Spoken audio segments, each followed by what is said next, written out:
Ooh, baby, I like it raw. Yeah, baby, I like it raw. Ooh, baby, I like it raw. Yeah, baby, I like it raw. Shimmy, shimmy, y'all, shimmy, yam, shimmy, yeah. Give me the mic so I can take it away. Off on the natural charge, bon voyage. Yeah, from the home of the Dodger Brooklyn squad. Wu-Tang Killer, bees on the swarm. Rain on your college ass disco dorm. For you to even touch my skill, you gotta go to one killer bee, and he ain't gonna kill now. Chop that down, pass it all around. Lyrics get hard, quick cement to the ground. For any MC in any 52 states, I get psycho. Killer Norman Bates, my producer slam. My flow is like bam, jump on stage, and then I did that. Ooh, baby, I like it raw. Yeah, baby, I like it raw. Ooh, baby, I like it raw. Yeah, baby, I like it raw. Baby, I like it raw.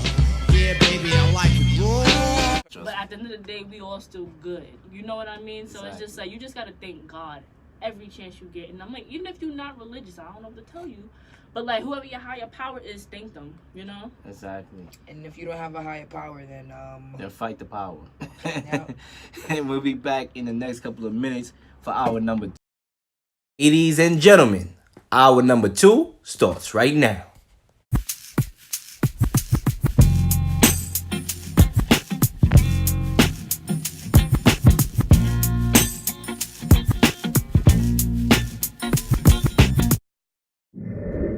All right, we are back on the Real Leel Show. It's time for hour number 2, and it's time to get into some sports and politics together, along with the sports topics I'm going to discuss later on in the show. But we got some interesting stuff going on. Let's start off with WrestleMania last night. Kofi Kingston becomes the first black WWE champion at WrestleMania. It's about damn time. I'm sorry, I don't Boom! Boom! Boom! So I want to know your thoughts, you know, even if y'all not the biggest fans of wrestling. Just having, the first black man winning the belt after how many years this business been, it's been a minute. Yeah, that's what I was about to say. How long has wrestling's been That's around? what I'm saying. Like, And this guy has been in the business 11 years. And there's certain guys that came way that's after dope. him. That's dope. yeah. There's a lot of guys that came way after him that got title shots and won it. Yeah. So that's a good thing, I believe, for the sport of wrestling. To have, open the door for another group of people also. To be able to make a difference, right? Because we all know wrestling is choreographed. We all know that. But still, at least give hope to the youth. You know what I'm saying? At least people growing up saying, okay, we got our first black WWE champion. I'm going to do that. I could be a wrestler now. I could be on that stage. Just the thought of giving people hope is what matters, in my opinion. You know what I'm saying? So that's good. And they also, he beat Daniel Bryan for the belt. So we also had, that same day, our first female main event at WrestleMania. So this is the first time that a female match was the main event, the main headline of the card on WrestleMania. So that's also a step in the right direction. Yeah. Because, obviously they give the females a little 20 minutes out of a 4-hour show. Give them their little 20 minutes to do whatever it is they do. And now they gave them the actual main event. Big ups to the females. You know what I'm saying? Congrats. Becky Lynch, she won her belt, defeating Charlotte Flair and Ronda Rousey. So, that's pretty good. Just seeing in the business that changes are being made. Yeah. Because wrestling is for the people. It's for the kids. It's for the people. So, you want these people to feel happy. Yeah. You want people, first of all, you want people in your business. So it's good for, getting people to come in your business, showing that, all right, we have a black man now that won a belt. We have a female now that hosted the event. And guess what? When something happens, when a door opens, it opens for a lot of other people. A lot. Yeah. And a lot of people could go through that door. So that's why, to me, this was very important. Are there any black females? In wrestling, right now, there probably is. I'm not sure because I'm here and there at wrestling. I probably only watch WrestleMania. That's about it. And I wanted to see Kofi Kingston win the belt, so that's why I tune in. So, at least a step is a step. You know what I'm saying? Hopefully, we'll get more of this. More transparency. Yeah. You know what I'm saying? Because, we all know about the stereotypes in all the sports, whether it's wrestling and football. You know, black quarterbacks weren't smart enough to play the position of quarterback because you had to be smart. That's the smartest position on the football field. And, you know, we know about it's everywhere. It's not only in society, it's in sports that we go through these same stigmas. And speaking of that, it leads us to the next topic, which is Notre Dame's female women coach named Muffet McGraw, who had an epic speech the other day talking about we don't have enough women in power, right? There's no female coaches in the NBA. None. Zero. Nada. But in college basketball, there are head coaches that are men. So why can't a female coach in the NBA?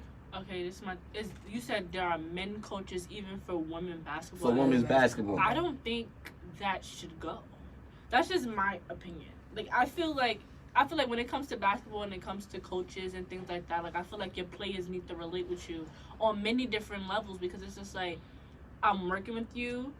You're trying to help me, but I feel like there should be a woman coach, because it would be like a whole thing where it's like been there, done that. So it's like when a man, like a coach that's a man, comes towards a woman's basketball, he's gonna go from the point of view that he knows best, which is from men's basketball, which I feel like is very different from women's basketball. So you think a female could coach football? Yeah, about to ask you that. Basketball? I feel like she can.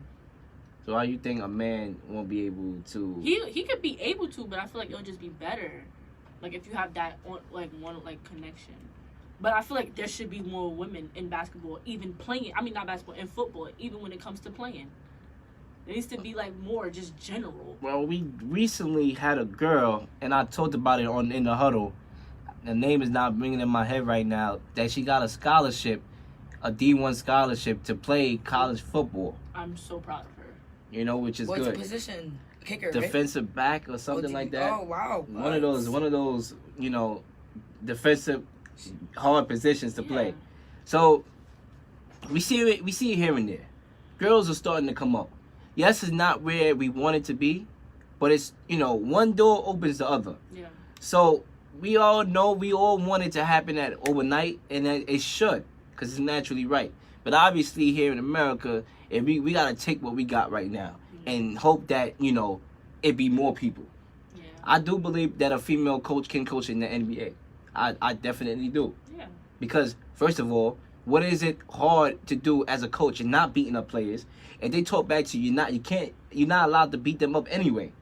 So there's nothing physical, or what the norm would be if women are not physical, because that's the norm. It's none of that. You don't have to do that. A girl is smart enough to coach an NBA team. I'm not gonna lie, I wanted to be a coach. You wanted to be a coach, and what happened? This is good. I'm glad you brought that up. And what happened? I seen the work that I had to put in. At that time, I wasn't willing to put in that work, but I regret it. I don't think it's too late. I don't think it's too late either. But if I would coach football. I'm already too deep in football. Yeah. Because, you know, we bring up football, and this is a good point. I'm glad that you brought that to light, because you actually have connections with the football team over here at this school.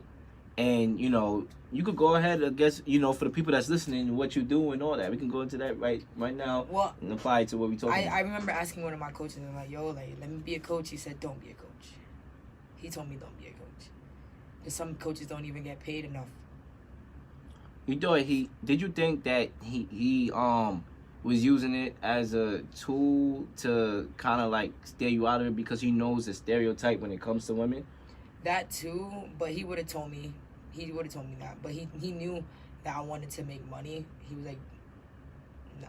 Like he told me don't coach college, like D3 to be exact. Well, if it's 3D, what if your intentions was a coach D1? You know what I'm saying? Like, facts. You know, I had the same, you know, thing happen to me as far as like, yo, first of all, technically, I don't want to do that. I want to do above that. Yeah. You know what I'm saying? So technically, you're wrong in that instance, because I'm not even trying to be at that level. I'm trying to be higher. There are coaches in college, male coaches, that are making $10 million, $20 million. UCLA, the UCLA. Nick Saban of Alabama. So many coaches. This is what's not making sense to me. I don't know if we're And then getting the in players this, don't not even- getting paid anything, and that's what's making me upset. Like, I was, like, in my Spike Lee class, we had to talk about this because we just got finished watching He Got Game, so we went into the whole aspect of, like, how these coaches is getting paid millions, signing 7-year contracts to sit on $20 million a year, and you got these football and basketball players. Like, in the film they were talking about basketball players, you got these basketball players playing for, like, you know, NCAA is, like, really big, and, like, March Madness and stuff like that. And it's, like, these people, they, like, live a life where it's just, like, they don't be having anything to eat. They can't even afford to pay for their meal plan. Their mama back at home, lights is about to get turned off, and you sitting on $20 million because of me. Like, that's where it And gets this shaky. brings another topic. Should players get paid? I'm tired of this debate. Because, I don't know how I feel about it. I mean, it's very up in the air. You know, and I don't want to get too deep into that right now. But just you bringing up that point, that, I mean, that's another topic, a question we don't got to dive into, but that's something we should ask ourselves. Yeah. Like, should players get paid? To be honest, if these coaches are getting paid they could get paid a little thousand. They not. The thing is, I feel like some people are not even asking them to be paid millions. Just give them something. Yeah. But then people's counter argument, oh well, they already go there for free. They already get this and they already get that. This and the third. They already get treated like this, that. Yeah. But when they leave this campus, things is not the same My back coach at home. is making millions. Not Not thousands. My coach is making millions because I'm shooting the ball. I'm the one going to practice. I'm the one waking up early in the morning. I'm the one busting my butt. I'm the one getting all these ice baths. I'm the one going to treatment. I'm the one doing all of that. And you are getting everything that I worked for because you guide me and you tell me what to do. At the end of the day, it's not even like them anyway, because half of these people learn how to play when they're young. So what you really doing? Yeah. And by players play, if a team is doing good, that determines if a coach is still a coach and doesn't get fired or not. Because coaches get fired like that. Why? Because they team don't play. So basically, your job is in our hands. Because if we suck and we continue to suck, you're going to get fired. You're going to lose your job. So that's why this is a big debate. It is a big, because like it's millions. Like we not even talking about like, yeah, they be getting $20,000 a year. They getting millions. Yeah. Millions of dollars. And then, like, the crazy thing about it is only, like, out of the people that do play college basketball, D1 or whatever, only a very small percentage of them is getting drafted. So what are we really working hard for? And then half of them is not even doing good in class. So what am I really doing when I leave? Some people just come to play football. That's the only way how they was going to ever get into college or go to college. And that's the crazy thing. That's why I feel like they should at least get something, because at the end of the day, like, I'm not, like, breaking ankles, literally breaking ankles, you know, tearing my ACL or whatever the case may be. For you, I'm tearing it for me, too. Well, it's not going to happen because, like, the whole, like, Title IX thing and the whole, like, they're going to be considered like a free agent or something if they start taking money because they're considered a student. So if they start getting paid, they're not going to be a student anymore. Like, and that's the whole, like, That's debate it. and stuff. But it's just like, yo, why is he getting paid millions? That don't make any. I could see, but he shouldn't. I feel like coaches, in my opinion, should never get paid like a crazy amount over professors. Yep. Oh, That's a bold take. I I mean, it might not the be same. bold because I gotta sit down and think about it. Like, I said a crazy amount over. Like, a professor sometimes get between, depending on where you work at, they get around probably like 80,000 I would to say, like 6 figures. I would say, you know, it's up in the air because you are teaching them to do something. They, you know, professor teaches, a coach teaches. So it's kind of the same thing. It's just that professors, you know, they grade papers and stuff like that. But you got to realize coaches don't really have an off season like a professor may do. Coaches, after the season over, they got to recruit. They got to go to players' homes, talk to their mom, talk to them, take them out to eat, try to recruit them. So coaching is a 24/7 a year type of business. Nah, It is, but I said a crazy amount over professors. I would 20 million say compared to a 80,000 to a 6-figure job. I would 20 million. Let that sink in. I would say people that's in the army shouldn't be getting less than coaches. People Boom. that's like, you know, positions of saving somebody's life, like a nurse or stuff like that. If we go there, I could definitely see that because your life is in somebody's hands. Yeah. You know what I'm saying? But that's like a whole, big topic right there. But I definitely want to play a clip from what this girl said from the Notre Dame head coach, Muffet McGraw. I'm gonna play what she said, and I want to know your opinions on it and what y'all felt.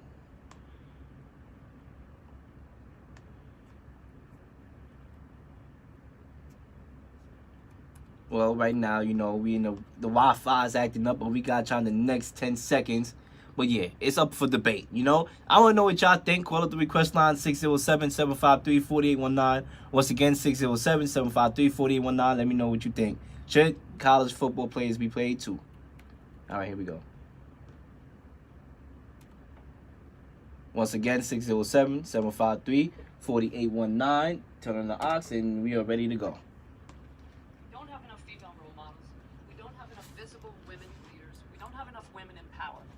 Girls are socialized to know when they come out, gender roles are already set. Men run the world. Men have the power. Men make the decisions. It's always the men that is the stronger one. And when these girls are coming out, who are they looking up to tell them that that's not the way it has to be? And where better to do that than in sports?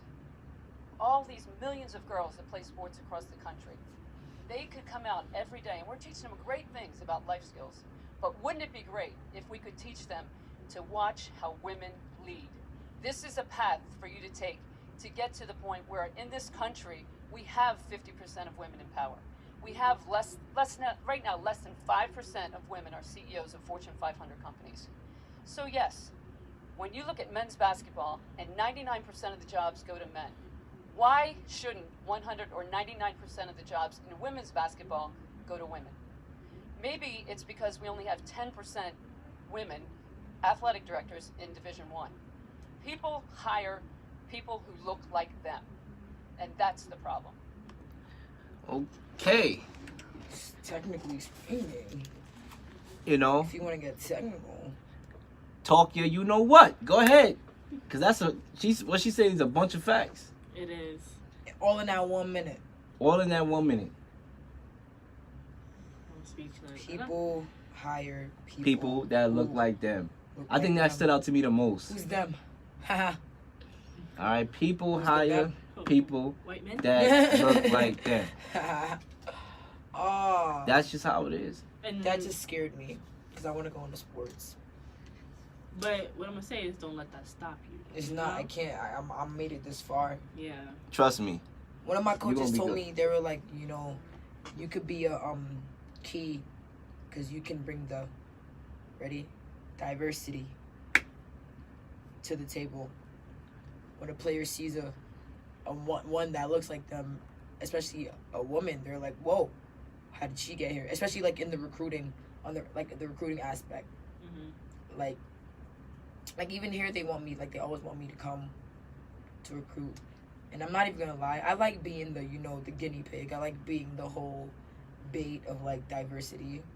Listen, y'all using my color for good. I'd rather that than use it for bad. Like, but it's just sad that sometimes I don't even have to like use like my brain or anything or like my skill. Like, you're colored. We need you. Let's get it. So, what is it in the sports industry that will draw you to want to do a career in it? Like, what position do you want to do? Like, Okay, so want to be a coach? All right, so when, in high school, I was thinking more on like the athletic director, whole being like in charge of like every sport in the school. But then I came to Cortland. I'm like, I think I just want to stick to one sport. And originally I wanted to do basketball, but basketball here wasn't really Yeah, it's popping not like popping that. up here at So all. I just got into football, and football changed my life. Like, Because you always had that sports background. I remember you in Lockton in high school. You was on the cheerleading team. I remember that. I wasn't on the cheerleading team. Oh, you wasn't on the bro. cheerleading team? No. Oh, I thought so. I don't know why. Everyone thought I was a cheerleader. I'm not a cheerleader. I thought you was on the cheerleading team. I have friends on the team, but I wasn't. No, I was always a basketball manager. Got you. always varsity A. Like I Oh, was so you was a always- varsity manager over there. Yeah. Oh yeah, so you still had the background. You know what Yeah, I'm saying? You oh, had the yeah, background yeah, in sports. I And did Lockman is a volleyball. sports I did school. volleyball So. and softball too, but mostly basketball. Like I like the popping sports, like Yeah. especially if I enjoy watching it. Like it's amazing.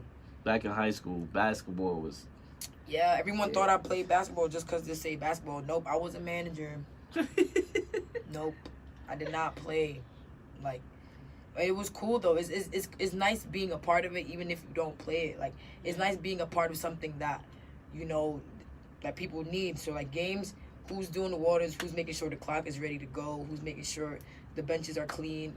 Me, it's me, and nobody thinks about it like that. Like no one thinks about who's doing the clock.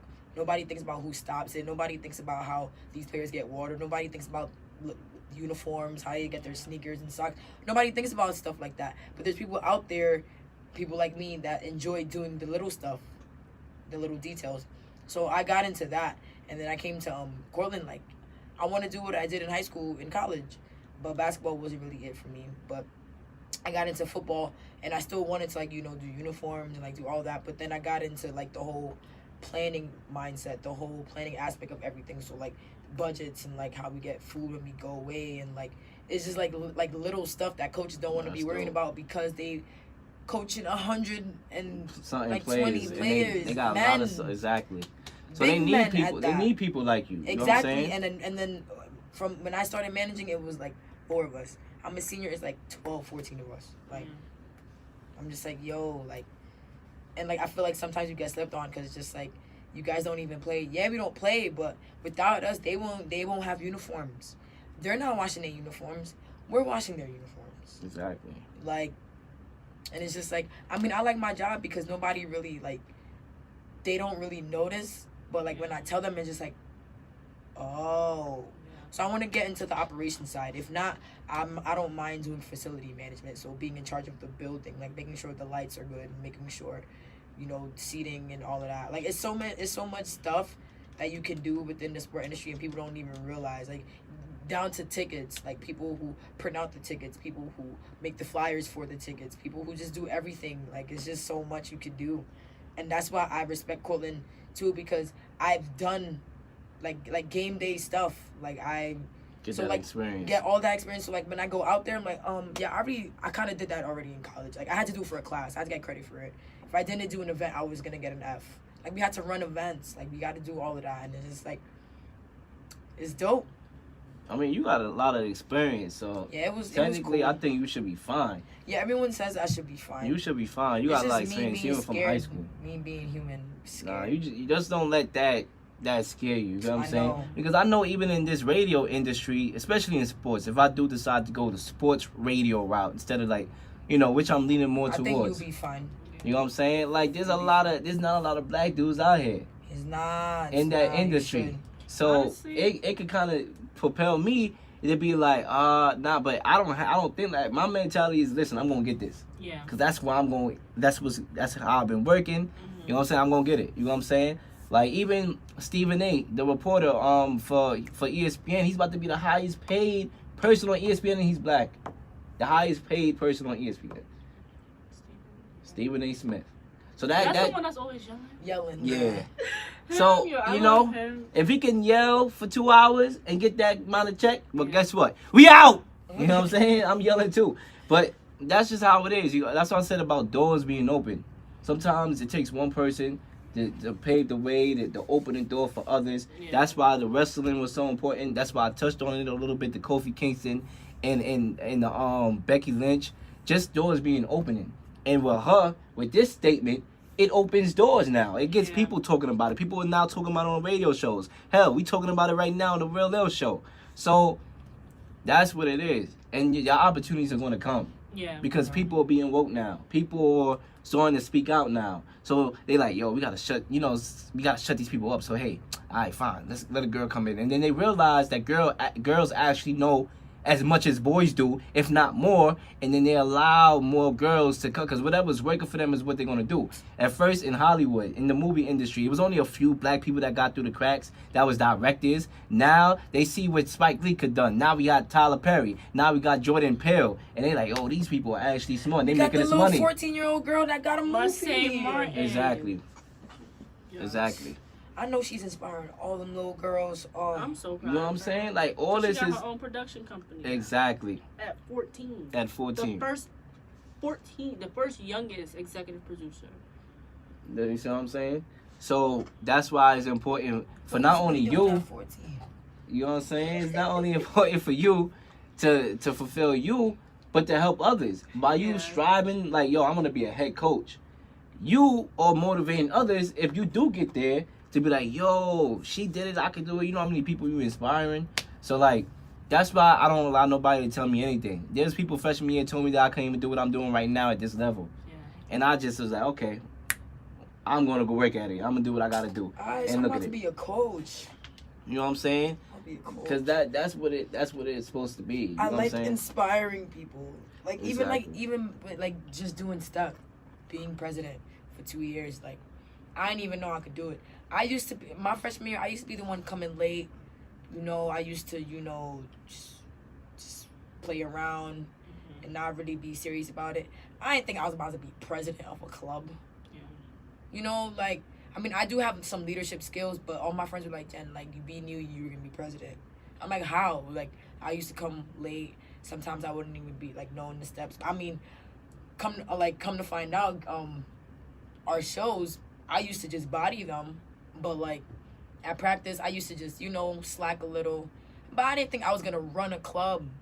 And I did it for 2 years, and I didn't think I was capable enough to even do that. Like, you just be surprising yourself. You just be like, and sometimes it's people that help you out, too, along the way. Mm-hmm. Because I know people, the reason why I'm here right now, I mean, I was in my searching mode. Like, what do I want to do in my life? Yeah. And it was people that heard me in class going off about sports, debating topics. It's like, yo, you need to start your own podcast. You need to have your own show. You need to do this. A brother took me into the CBS studio. Like, he literally invited me because his mother worked there.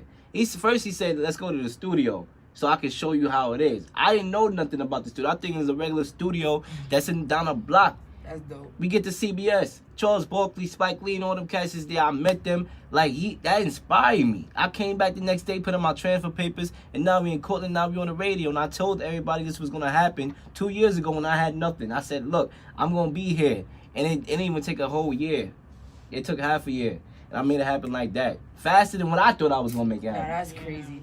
So, that's crazy. Like, just the power of you believing in yourself and doing something and going to the next level, then that's how you know you got it. Because it's you your own future. You know what I'm saying? Whatever you put in is what you're going to get out. That's what I noticed. So I was like, listen, I'm making it happen for me. Like, I know people, I went to, a couple advisors. Like, well, maybe you should, stick to the business side of sports. I said, this is all I need to hear. Thank you for your help, but no thank you. I'm going to do what I got to do. I transferred and I'm proving these people wrong today. My family is shocked. Because I'm a quiet dude. I don't be out here, rah, rah, rah, rah, rah. You know what I'm saying? I'm a quiet dude. So they even shocked. They like, oh, wow, we didn't know we had this talent in the family. You know what I'm saying? So, you know what I'm saying? It's all about proving to yourself what you can do. Yeah. And then, of course you want to prove others wrong. You love that feeling when people are shocked. Like, wow. You know what I'm saying? Yeah. It's like, duh. Yeah, exactly. So that's just how it is. And that's why, what this coach said was very good and inspiring. Because sometimes we look at our privilege and we don't realize that. Because, we black men don't always have the easiest route, like I've been said in the show. Yeah. But we do have the route where we can coach. Women don't have that opportunity in higher up, like, leagues and in the NBA. So we could just ignore that, not be oblivious to it and just like, yo, okay. But when a girl like that brings it up, it has us thinking like, yeah, that is true. That is foul. That is true. So it has us thinking now. And then, hopefully there'll be steps taken now. Because at first you gotta understand the problem before you solve it. You cannot solve a problem that you don't understand. In math, you have to understand the problem unless you cheated to solve it. So that's just how I look at it. You know what I'm saying? Yeah. And speaking of understanding the problem, brings us to our next topic about this basketball player named Kyle Korver, who plays for the Utah Jazz, who came out today and wrote an article called Privilege, where this brother, who is white or Caucasian, acknowledges his privilege being a white man in society. He starts off by saying, when the police break your teammate's leg, you think it would wake you up a little. When they arrest him on a New York street, throw him in jail for a night, you would think that would sink in your head. So this is a white man acknowledging his privilege and coming out with an article like that, which is, which I commend him for. Yeah. You know what I'm saying? It first takes understanding and then it takes action. Yeah, definitely. You know what I'm saying? And he's understanding it. And I commend Kyle Korver for doing this, because not a lot of guys will do it. A lot of guys will not worry about it because they get to provide for their families. They get to have the fanciest jobs. So why am I putting myself on the line for a bunch of people that I don't even care about? You know what I'm saying? I'm going to go down with them. Yeah. So that's why I shout him out for saying that. Yeah, and I feel like it's important for like white people to understand their privilege. Like, you have privilege, but you have to understand like what you can and can't do with. What you can and can't do with that privilege. There's no way white people don't know. They do. I believe most of them do, and I think some of them want to be oblivious to everything. They don't want to see it. The oblivious people don't know what's going on. Yeah. So to mention I it. know what's going on. To bring that up to light, I give all the credit in the world to the brother. Yeah. Even LeBron James, his former teammate on the Cleveland Cavaliers, who we all know LeBron James is the face of the NBA when it comes to political and social issues, he commended him for saying that, which is good. Yeah. Because now we like, all right, you cool. Because because we pro-black don't mean we are anti-white. We're not anti-white. We just got us tight.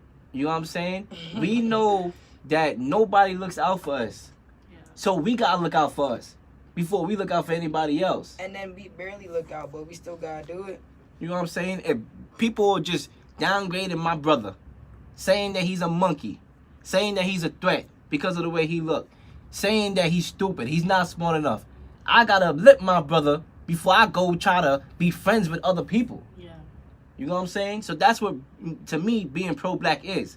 Because people calling us ugly. People saying we look like this, We got to lift each other before we start, jumping circles. You know what I'm saying? That's like one point that I always try to stress with. It's just like we have to fix the problems that goes on with the black community first before anything. Because once we fix those problems and we unite, then we can attack problems as one. It's going to look crazy when we attacking things and we're all coming at different angles. Exactly. Like it don't look together. Exactly. It's just like how can you like not how can you do it, but it's just gonna look all over the place. Where it's just like, well, if we're all not on the same page, then how are we supposed to address a problem? Like that's like with a parent. Like with parents, you have to be on the same page with each other, so that if you have a problem with not a problem with the child, but if the child is causing problems or whatever the case may be, y'all can attack the problem together. But if the father thinks one way and the mother think one way, and they try to attack the problem with the child, it's gonna confuse the child. You know what I mean? So I feel like as a black community, we must be together to attack a problem so that it won't seem all over the place. So that's why we have to fix the problems that go on in the black community first before anything.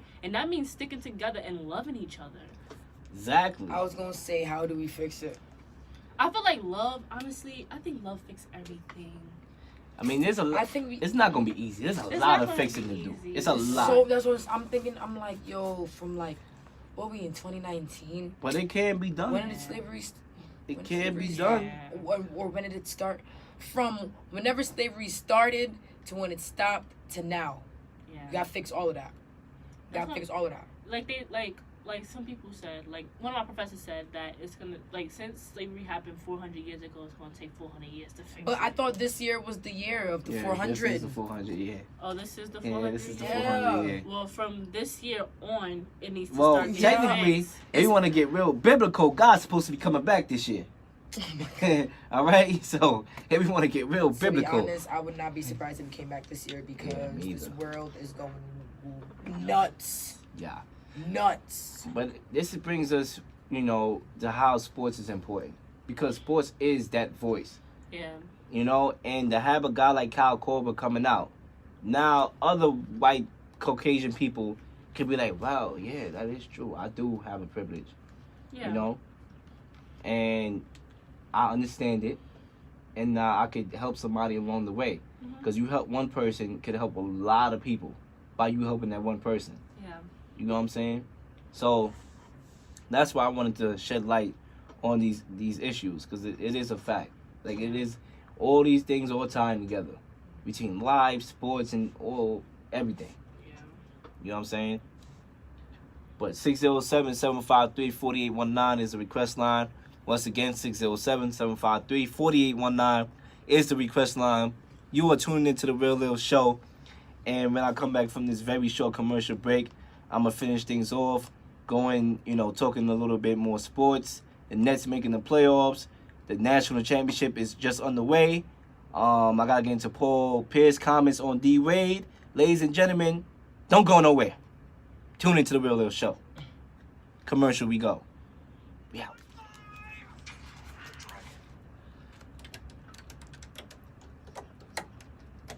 .5 and we are live. Okay, let's get right to it. Okay.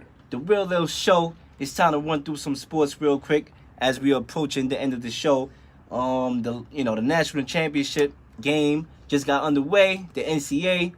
You got the Texas Tech Raiders, who are playing the Virginia Cavaliers, and right now it is all knotted up at 21 apiece. Quarter number one, half number one, should I say? 6 minutes left to go in the game. I already said this is going to be a tight game. These are the two teams that I picked to be in the championship game a couple episodes ago in the huddle. I predicted it. Why? Because, when you know sports, my friends. I mean, let's look at the Final Four real quick. Just a little recap. Auburn had its chances of playing in this game. They should have beat Virginia. They were up by 4 points with, I believe it was 12 seconds left to go in the game. If you up by 4 with 12 seconds left to go, it's a no-no. You got to win the game. Obviously, a couple questionable calls. You could have called a double dribble, which the referees went Stevie Wonder for a minute, couldn't see. You got to be up. You cannot miss those calls. And Auburn, you cannot blame the referees at all. You were up by 4 with 12 seconds left to go. You lost. You fouled the guy on the three-point line, and he was able to make 3 shots and win the game in dramatic fashion. But you had to run. You wasn't predicted to go there. And anybody that say they predict you how to get that far is a daggone liar. All right? So, congratulations for getting that far. I know you made Charles Barkley hype. So, for the longest. But I think Texas Tech is going to win it all. I predicted them to win this game right now simply because if you look at their resume, they beat a lot of good teams. Michigan, who I predicted to get in the Final Four, they obliterated them. I mean, just blew them out. Just demolished them. And then they beat Gonzaga. The way how they did. I mean, their resume and their body of work, their defense. Obviously, Virginia, we all know, got good defense. But just Texas Tech body of work is why I think they were going to win it all when it's all said and done. And right now, they're up by 2, 23-21. So, right now, it's looking good for the Real Leel prediction right now. Unless we get a contradiction, which means Virginia will win the game. But I don't think that's going to happen. But if they do, credit goes to them whether or not they win or they lose. Why? Because what happened last year? Virginia was the number 1 seed.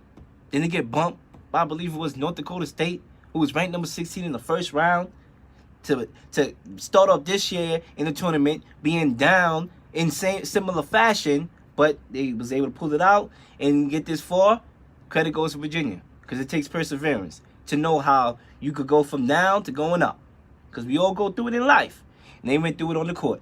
So right now, once again, Texas Tech and Virginia is underway. And it's a very close game right now. Texas Tech is up by 4, 25-21. So we'll get you caught up with that as time goes on. Now it's time for me to move on to my next topic as we are trying to wrap things up here. The Nets. Brooklyn officially makes the playoffs after defeating the Indiana Pacers on the road 108-96 yesterday. I mean, shout out goes to the Nets right now. I'm happy Because we all know what disaster it was a couple years ago when they made one of the stupidest trades ever, giving up their youth, giving up their assets, they draft assets for a bunch of old Paul Pierces and KG who was halfway out the door. You only had them for 1 or 2 years. I mean, they just got conned by Danny Ainge, all right? And to just have that happen, it put them in a frenzy for the last couple of years. They haven't made the playoffs since I believe it was 4 years ago. I mean, shout out to the Brooklyn Nets because they're starting to get it together, all right? They had succeeded my expectations this year. I did not think they were going to make it to the playoffs, but they did. They beat the Bucks on the road on Saturday, 133-128. Obviously without Giannis, but they got the job done. Then they beat the Pacers, 108-96.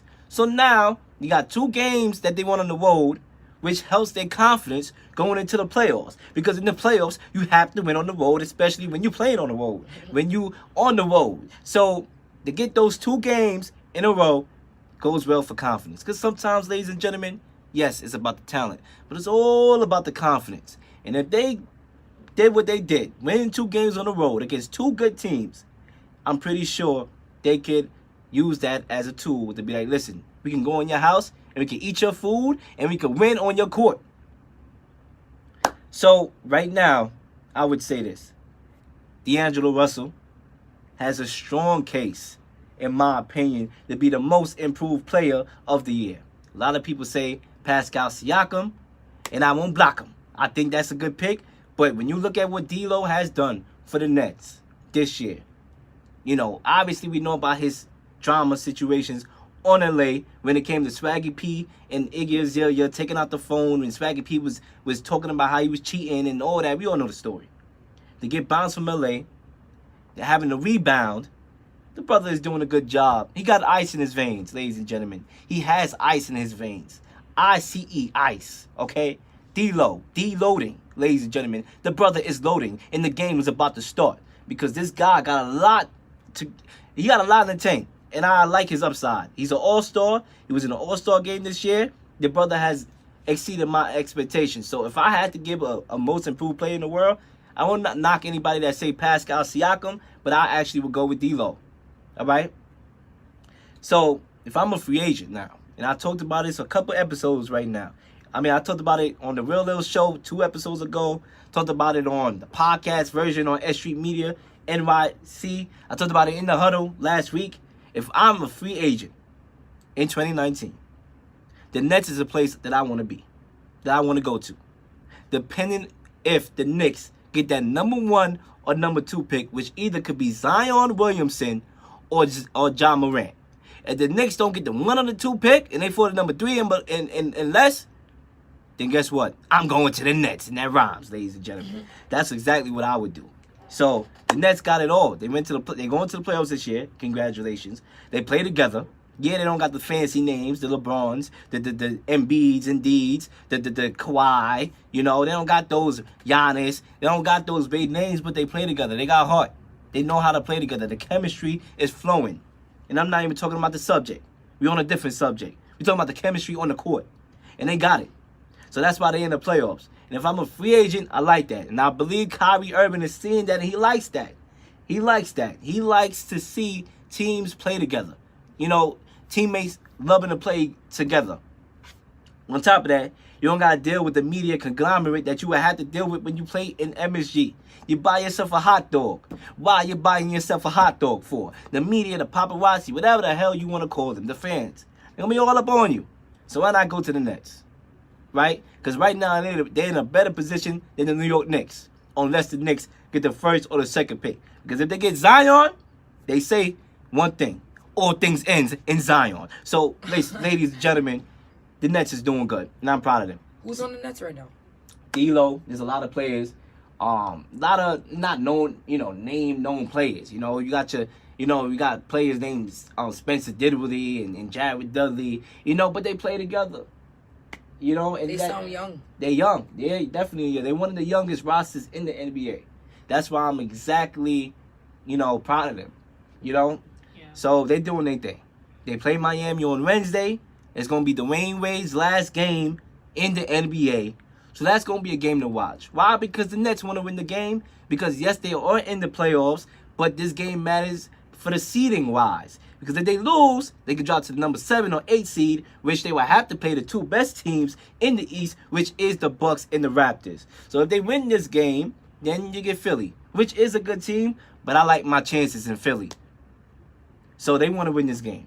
But it is D-Wade's last game, and I'm expecting D-Wade to go off. Yeah.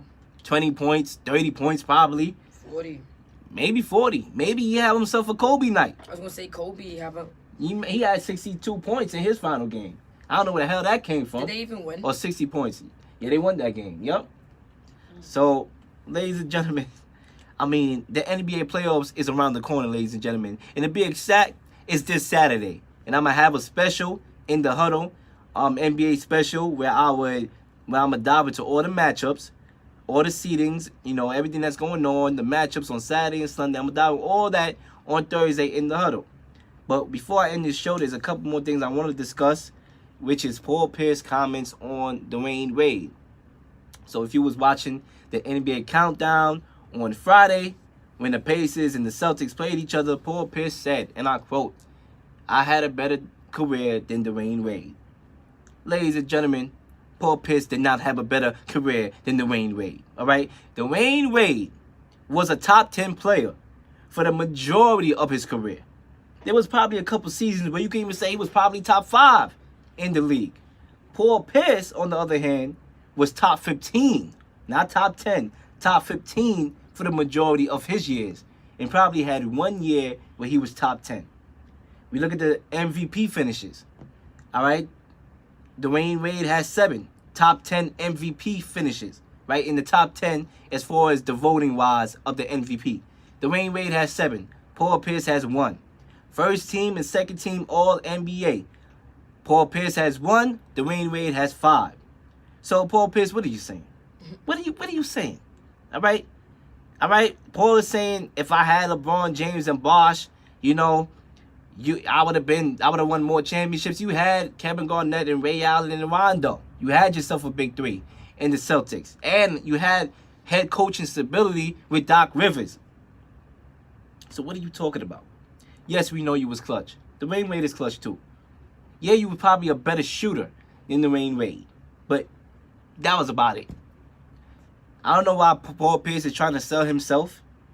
I mean, ever since he has been retired, he has been trying to sell himself. You know, making outlandish statements, doing what media people do sometimes. But I know one thing's for sure.